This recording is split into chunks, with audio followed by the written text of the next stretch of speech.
It's like you're drowning. You fall beneath the waves and all you can do is hold your breath for as long as you can, hoping that someone will notice. But the truth is, nobody is looking. No one sees. That's how it feels when program budgets for persons with disabilities are cut by government and policymakers during a pandemic like COVID-19. The expectation is that somehow, as persons with disabilities, we'll bounce back, make it through, come back up. The reality is that with extension health services for people with disabilities suspended and priority given to strictly COVID-19 relief in most countries in Southern Africa, all we've been able to do is hold our breath with the limited resources we have, hoping that someone will notice. When jobs are cut, you're the first to be released. When lockdowns are enforced and movement restricted, disability-accessible transport services and access to health centers and services are also affected. The vaccination programs they speak of are like a shimmer of sunlight rippling above the water. They show how vulnerable we are when we realize that no information or consideration has been made on how we can access the vaccines.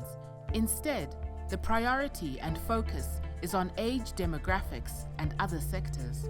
Since the outbreak of the pandemic, people with disabilities have found themselves at greater risk of harm and disadvantage from both the virus and the measures implemented to control its spread. As a result of these budget cuts, many people with disabilities and their households have become financially insecure, with many persons resorting to informal financial support mechanisms, which in some cases put them at heightened risk of financial abuse and violence.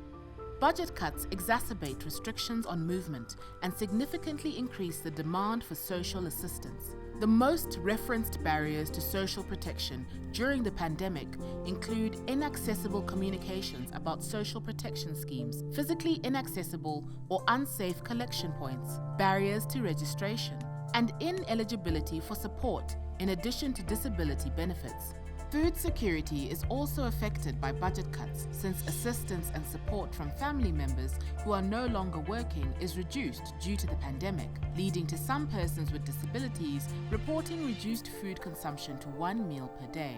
In countries where limited support is available, people with hearing impairments have reported that food distribution has been inaccessible, with government registering some people to receive help, but most people who are deaf failing to hear the information, not knowing the process and therefore not accessing food or aid. Fear, panic, and hopelessness. For persons with disabilities like me, it was bad enough before the pandemic, and it's worse now. Help us by not cutting funding to programs for persons with disabilities during the COVID-19 pandemic and beyond. Extend a hand. Keep our heads above water.